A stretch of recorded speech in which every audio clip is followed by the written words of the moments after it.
Welcome to Policing TV.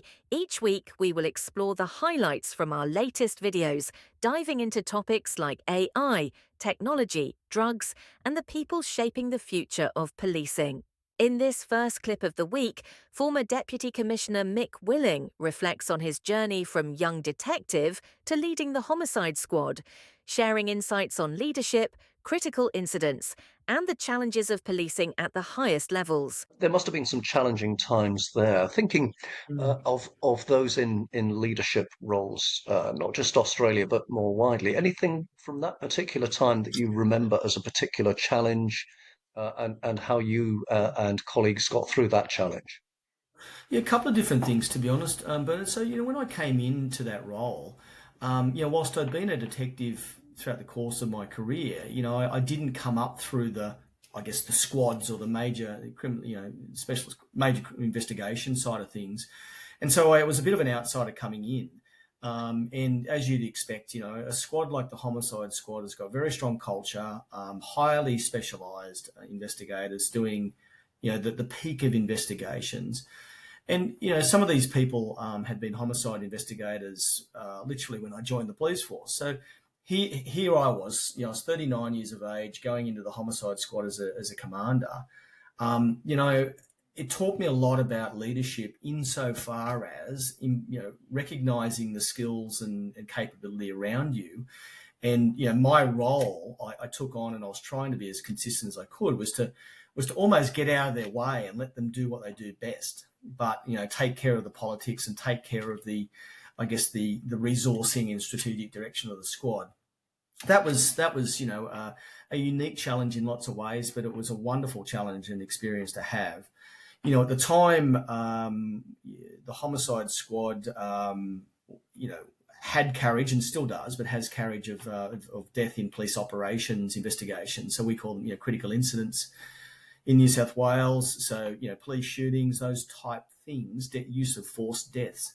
That was a big challenge because there was a lot of commentary during my time as the boss of homicide from various stakeholders, including oversight bodies who felt very strongly that police should not be investigating police.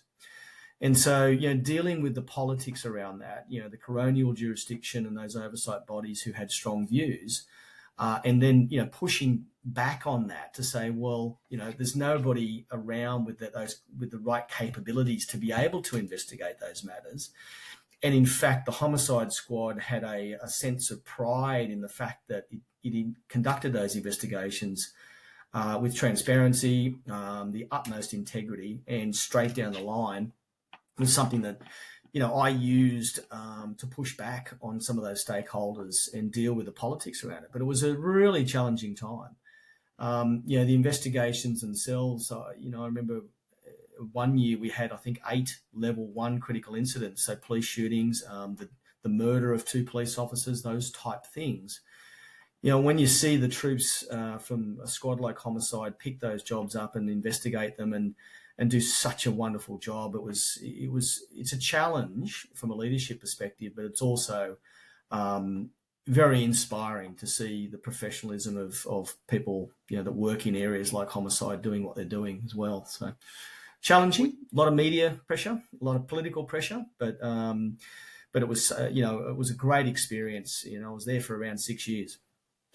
So you're talking there about leadership, and your leadership responsibilities, of course, continued as you moved further up through the ranks. We've only got a limited time left on this first video, but I do want to acknowledge that you were appointed by the Premier of New South Wales as the State Recovery Coordinator for the 2019-2020 bushfire disaster before moving on to become Assistant Commissioner and subsequently Deputy Commissioner in New South Wales Police. Yeah. That time. In this next clip, John Toomey explores the purpose behind policing, the pressures of modern scrutiny, and why support from leadership matters, while sharing practical strategies for resilience and personal growth. What steps do you think would be useful to help those working in policing have and enjoy better mental health?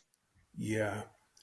Well, firstly, I think that, one of the pathways to really strong emotional and spiritual well-being is participation in some form of selfless service that's aimed at making life better for others. So policing's right in the front row there, so people who step into policing are mostly people who have got this yearning to serve, to bring value in some way to a community, to society. So let's put that at one point. The next point is that life has ramped up. I mean, you look at the change that has happened now. In 1985, I bought my first computer. The only reason I bought it was because I knew computers were going to take a big part of our life, and I thought I'd better learn how to use this thing. Now, in the same year, I bought a two-bedroom home that cost me $59,000. That computer cost me $12,000. Wow. And nobody saw the size of the IT industry that was going to come, because back then everyone was saying computers are going to take everyone's jobs. Well, that didn't happen, did it? But also nobody saw the internet coming, and, the incredible change across societies, much bigger populations, changing cultures because of immigration and that sort of thing. So police now have to deal with 1,000 times the variables that they used to have to deal with 50, 60 years ago. Yeah. And also these days, because of the internet and because of smartphones, police are under incredible scrutiny all the time, And if you've got a government that isn't prepared to stand strong behind the back of police, but are more worried about perceptions and negative press, then you've got police facing all of these challenges without the stability of someone of strength standing behind them saying, I endorse our people's work. So it's almost like, I feel like sometimes I feel really sorry for the police, because it feels like they're tiptoeing across quicksand, and it makes it very, very challenging. But how they get through that, I think, is partly about how they choose to grow as human beings and how they use these challenges to improve themselves and better themselves as people. So it's part of what I heard you say there was that the support from others broadly in authority for those on the front line is key. So the support of government, the support of the leadership in policing to those that are particularly those at the front line that are working in policing. Of course, that's also to acknowledge that leaders themselves don't always enjoy perfect mental health, but it's that support that's key. Well, what about? In this final clip of the week, Commissioner Pete Doherty reveals how City of London Police transformed performance using the McKinsey 7S model, people-first leadership, and shared values, building a culture of integrity, respect, and going the extra mile. Tell us about that journey that you, the force, your leadership team, others, whether police officers, police staff, volunteers, have been on. Particularly bringing out any thoughts, any tips for others who might be watching this video that are embarking on their same or similar challenges for themselves and their teams. Yeah, thank you, Bernard. And you are right. Although we of course celebrate the significant improvements that we have made as a force in the last 2 years, it is a step towards where I want us to be in the next 2 years, which is even more further forward. But let me answer your question. Bernard, have you heard of the McKinsey 7S model? Yes, although please don't ask me what the 7 S's are. I'll struggle on that. Perhaps you can. But yes, I have heard. So in essence, every organisation has 7 S's. It has a strategy, structure, systems. These are called hard elements. It then has soft elements called staff, style, and skills. And in the middle, you have shared values. And so how did we do this is by, first of all, making sure that we had a really good, compelling policing plan. that spoke clearly to, not a lengthy document, a document you can interact with, where if you're a PC, an inspector, if you're a police staff manager, you know what your role is in delivering that strategy, first of all. Then making sure that we've got good structures and systems in place to enable delivery of the strategy. So that's good governance, holding to account, clear performance objectives. And this is sounding like the basic building blocks. But the magic dust in all of this is not the governance, the policies, the processes, structures and measures. It's the people. Because the people are the ones that have to navigate all of those hard elements and use them to great effect. And ultimately, it's the people, our biggest asset, that go out there and serve the public.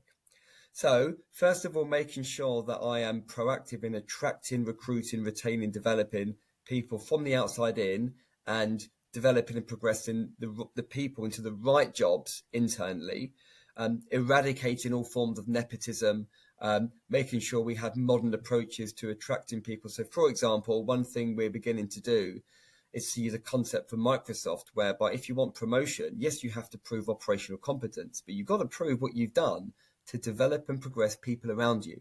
And at senior positions, people that you manage will get a say in your promotion because we do staff engagement panels, right? So modernising all of that. The style. So, my goodness, every Christmas we go out, all the chief officers go out and give every team a box of chocolates. When it's long service medals, we go out and give them the medals. I had all the cleaning services team I'm offering for coffee and cake to say, you are part of the policing mission, you are part of the team. We've got junior members of staff sitting on our most strategic governance boards so that I want junior staff to hold me to account on the decisions that I make that affect them. So cultural transformation, and at the heart of it all, shared values. Love, Bernard. A love for what we do, a love for serving, and a love for each other, respect, integrity, and really developing that feeling, that mission. And lastly, in the policing plan we launched in April, we've got a new strap line, go the extra mile. And what that means is we go above and beyond for each other, above and beyond for the public, but also because, although physically we're a square mile, our national work to transform the UK's response to fraud and cybercrime is beyond many hundreds and thousands of miles. And so having a clear brand and identity at a time when policing's tough, some people feel disconnected from the institution, all of that when it came together and delivering it for the last 2 years, it what led to our improvement. I have the Policing Plan 25 to 28 going the extra mile in front of me at the moment. And one of the things that I would commend to our viewers is the policing plan on a page that you have. So sort of setting out very clearly your vision, your operational priorities and organisational priorities and so on. So that's in. Thank you for watching. Tune in next week.